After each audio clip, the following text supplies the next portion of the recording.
कुछ लोग ये भी कहते हैं, बाबा साहब आम्बेडकर का नाम लेकर ये बात कहते हैं कि बाबा साहब आम्बेडकर ये जो विजय दिन विजय स्तंभ के पास वो आए थे, उन्होंने उस समय भाषण दिया था और भाषण में उन्होंने कहा था कि ये कोई गौरव की बात नहीं है कि हमने अंग्रेजों का साथ दिया था।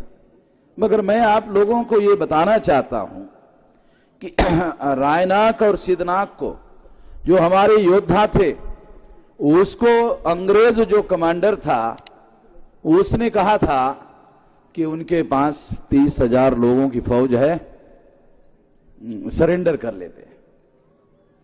अंग्रेज जो कमांडर था उसने हमारे 500 लोगों को कहा कि उनके पास बहुत ज्यादा फौज है और हम लोग निश्चित रूप से हारने वाले हैं, तो हम ऐसा करते, सरेंडर कर लेते। तो जो रायनाक सिद्धनाक थे, क्योंकि उनके तो जीवन का लक्ष्य था, उनको केवल शौर्य दिखाना नहीं था, उनको केवल लड़ाई नहीं लड़ना था, उनके सामने तो एक लक्ष्य था कि पेशवा ब्राह्मणों की पेशवाई को खत्म करना है। तो 500 लोगों ने और उनके योद्धाओं ने उनको कहा कि मरेंगे मगर यहां से वापस नहीं जाएगी, लड़ाई होगी। और केवल 500 में से 49 लोग मरे और रायनाक और सिद्धनाक जो योद्धा हैं उस लड़ाई में थे। है ऐसा मालूम हुआ पेशवाओं के फौज को, तो 2000 फौज उनका नाम सुनकर भाग गई। रिकॉर्डेड बातें बता रहा हूं। जो 30,000 फौज थी उसमें से 2000 जो फौज है वो रायनाक और सिद्धनाक वहां है। तो उन्होंने सोचा फिर तो मरना तय है तो अपन आप मरना तय है।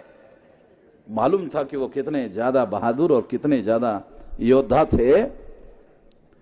जैसे सिखों के इतिहास में नलुआ का रेफरेंस आता है, हरि सिंह नलुआ का रेफरेंस आता है।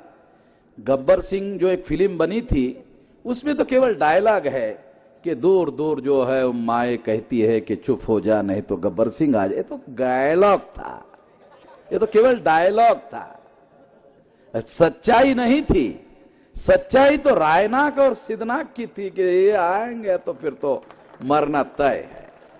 उसी तरह से हरि सिंह नलुआ, सिखों के इतिहास में हरि सिंह नलुआ का नाम है और वो नाम भी कि वो वहां योद्धा है, सेनापति है। अगर उसका नाम वहां जुड़ जाता था तो लोग जो है उनको मालूम हो जाता अभी इसमें जीतना संभव नहीं है, अब वही जीतेगा। उसका इतिहास था। कुछ लोग ऐसे होते हैं। तो इसलिए अभी हम लोग जो है ये इसलिए ये गाथाएं आप लोगों को बता रहे हैं, विजय गाथाएं, क्योंकि ये बात हम लोगों को जानना समझना बहुत जरूरी है कि 30,000 थे तो लड़ाई 28,000 से क्यों हुई? 30,000 से होनी चाहिए थी। तो 2000 भाग गए इसलिए 28 रह गए। तो 28 के साथ लड़ाई हुई और उसमें केवल 49 लोग मारे गए, हमारे शहीद हो गए और बाकी उन लोगों को उन्होंने परास्त किया। तो ब्राह्मण उस समय पेशवा जो है नातू नाम का पेशवा था। तो वहां उसको खबर मिली, पूना में 22 किलोमीटर दूर शनिवारवाड़ा में खबर मिली उसको कि हम लोग हार गए हैं और अंग्रेज जो है ये 500 लोगों की बहुजनों की फौज लेके आ रहा है। 500 ऐसी उसको खबर मिली। तो उसने ये लोग पहुंचने के पहले ही उनका भगवा झंडा नीचे उतारा और अंग्रेजों का यूनियन जैक अपने हाथों से भड़का दिया। अंग्रेज आए ही नहीं था उसके पहले ही भड़का दिया। तो ब्राह्मण जो है मौसम विज्ञानी भी होते हैं कि अब मौसम जो है पेशवाओं का नहीं है, अब अंग्रेजों का मौसम आ गया है।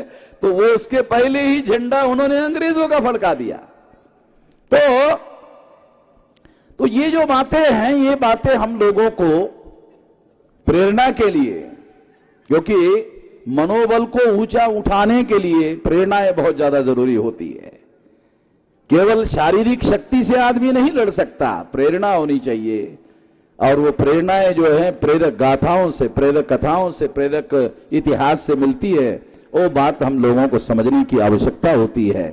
तो इसलिए ये बातें मैं आप लोगों को बता रहा हूं।